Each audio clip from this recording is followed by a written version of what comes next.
ಇತ್ತೀಚೆಗೆ ಕರಗ ಮಹೋತ್ಸವ ಆದಾಗ ನಾವು ನೋಡಿದ್ವಿ, ಅಲ್ಲಿ ನಮ್ಮ ಆಫೀಸಿಂದ ಸ್ವಲ್ಪ ದೂರದಲ್ಲೇ ಇರೋದು. ಯಾವತ್ತೂ ಕೂಡ ಆ ಥರದ ಒಂದು ದೀಪಾಲಂಕಾರ ನಾವು ನೋಡಿರಲಿಲ್ಲ. ಈ ಬಾರಿ ಯಾಕೆ ಅನ್ನಿಸ್ತು ಆ ದೀಪಾಲಂಕಾರ ಮಾಡಬೇಕು? ಅದೊಂದೇ ಉತ್ಸವ ಅಲ್ಲ, ಬೇರೆ ಬೇರೆ ಉತ್ಸವವನ್ನು ಕೂಡ ನೀವು ತುಂಬ ಕಾಳಜಿಯನ್ನು ವಹಿಸಿ ಮಾಡ್ತಾ ಇದ್ರಿ. ಅದ್ರ ಬಗ್ಗೆ ಹೇಳಿ. ಈಗ ಬೆಂಗಳೂರಲ್ಲಿ ಜನ ಜಾಸ್ತಿ ಸೇರೋದು ಯಾವುದಕ್ಕೆ? ಒಂದು ಕಡಲೆಕಾಯಿ ಪರಿಷೆಗೆ, ಇನ್ನೊಂದು ಕರಗಕ್ಕೆ. ಆಮೇಲೆ ನಾನು ಕಡಲೆಕಾಯಿ ಪರಿಷೆಗೆ ಬರೀ ಕೇವಲ 2 ದಿನ ಮಾಡೋರು. ಆ 2 ದಿನ ಅಂದರೆ ಏನು, ಆಟ ಆಡ್ಕೊಂಡು ಬಂದುಬಿಡೋದು. ನಾನು ಈ ಸಲ ಅದನ್ನು 5 ದಿನ ಮಾಡಿಸ್ದೆ. 5 ದಿನ ಮಾಡಿಸಿ ಆಮೇಲೆ ಇಡೀ ಆ ಸುತ್ತಲೂ ಇರ್ತಕ್ಕಂಥ ಎಲ್ಲ ಮುಖ್ಯ ರಸ್ತೆಗಳಿಗೆ ಲೈಟಿಂಗ್ಸ್ ಮಾಡಿ ಸೋಷಿಯಲ್ ಮೀಡಿಯಾ ಮುಖಾಂತರ ಹೆಚ್ಚು ಪ್ರಚಾರ ಕೊಟ್ಟು 13 ಲಕ್ಷ ಜನ ಬಂದರು 5 ದಿವಸಕ್ಕೆ. ಎಷ್ಟು? ಶಾಲಾ ಮಕ್ಕಳ ಸಮೇತ, ಕಾಲೇಜ್ ಮಕ್ಕಳು, ಯಂಗ್ಸ್ಟರ್ಸ್ ಇದ್ದಾರಲ್ಲ ಅವರೆಲ್ಲ ಕೂಡ ಬಂದು ಕಡಲೆಕಾಯಿ ಪರಿಷೆನ ನೋಡಿದ್ರು. ಅಂದರೆ ಕಡಲೆಕಾಯಿ ಪರಿಷೆ ಬರೀ ನಾವೇ ಅಲ್ಲ, ನಮ್ಮ ಜಿಲ್ಲೆ ಬೇರೆ ಜಿಲ್ಲೆಗಳಿಂದ ಬಂದಿರ್ತಾರಲ್ಲ ಅವ್ರಿಗೂ ಕೂಡ ನೋಡುವಂಥ ಅವಕಾಶ ಇರಲಿಲ್ಲ.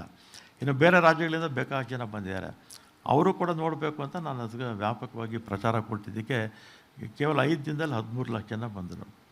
ಆಮೇಲೆ ಕರಗ ಎಲ್ಲರಿಗೂ ಗೊತ್ತಿರ್ತಕ್ಕಂಥದ್ದೇ, 100 ವರ್ಷ ನಡ್ಕೊಂಬರ್ತಾ ಇದೆ, ಸುಮಾರು 800 ವರ್ಷ ಇತಿಹಾಸ ಇದೆ. ಹೋದ್ಸಲಿ ಏನೋ ಒಂದು ಸಣ್ಣ ಇನ್ಸಿಡೆಂಟ್ ಆಯಿತು.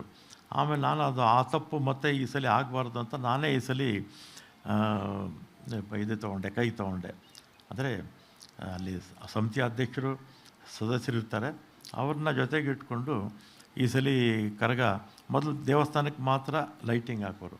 ನಾನು ಈ ಸಲ ಆ ಇಡೀ ಪ್ರದೇಶ ಇದೆಯಲ್ಲ ಎಲ್ಲದಕ್ಕೂ ಕೂಡ ಲೈಟಿಂಗ್ಸ್ ಮಾಡಿಸಿ ಮತ್ತು ವಿಶೇಷ ಹೂವಿನ ಅಲಂಕಾರ ಮಾಡಿಸಿ ಅಲ್ಲೂ ಮಾಡಿಸಿದ್ವಿ. ನಮ್ಮ ಹಾಸನಾಂಬೆ ಇದೆಯಲ್ಲ ಅಲ್ಲಿ ಯಾರು ಹೂವಿನ ಅಲಂಕಾರ ಮಾಡ್ತಾರಲ್ಲ ಅವ್ರನ್ನೇ ಕರ್ಕೊಂಬಂದು ಇದರಲ್ಲೂ ಮಾಡಿಸಿದೆ. ಎಲ್ಲಿ ಕಡಲೆಕಾಯಿ ಪರಿಷೆನಲ್ಲಿ ದೊಡ್ಡಗಣಪತಿ ದೇವಸ್ಥಾನದಲ್ಲಿ ಇಲ್ಲೂ ಕೂಡ ಹೆಚ್ಚಿನ ಹೂವಿನ ಅಲಂಕಾರಕ್ಕೆ ಹೆಚ್ಚಾದ. ಯಾಕಂದರೆ ಭಕ್ತರು ಬರ್ತಾರಲ್ಲ, ಬಂದಂಥ ದೇವಸ್ಥಾನದ ವಾತಾವರಣ ಚೆನ್ನಾಗಿರಬೇಕು. ಚೆನ್ನಾಗಿದ್ದಾಗ ಮಾತ್ರ ಅವ್ರಿಗೂ ಮನಸ್ಸಿಗೆ ಸಮಾಧಾನ ಆಗುತ್ತೆ. ಅದೆಲ್ಲ ಕೊಟ್ಟು ಇದು ಮಾಡಿದ್ವಿ. ಈ ಸಲ ಕರಗಕ್ಕೂ ಕೂಡ ಚೆನ್ನಾಗಿ ಒಳ್ಳೆ ಜನ, ಆಮೇಲೆ ಮಾಧ್ಯಮಗಳು ಅಷ್ಟೇ ಚೆನ್ನಾಗಿ ಒಳ್ಳೆ ಪಬ್ಲಿಸಿಟಿ ಕೊಟ್ಟು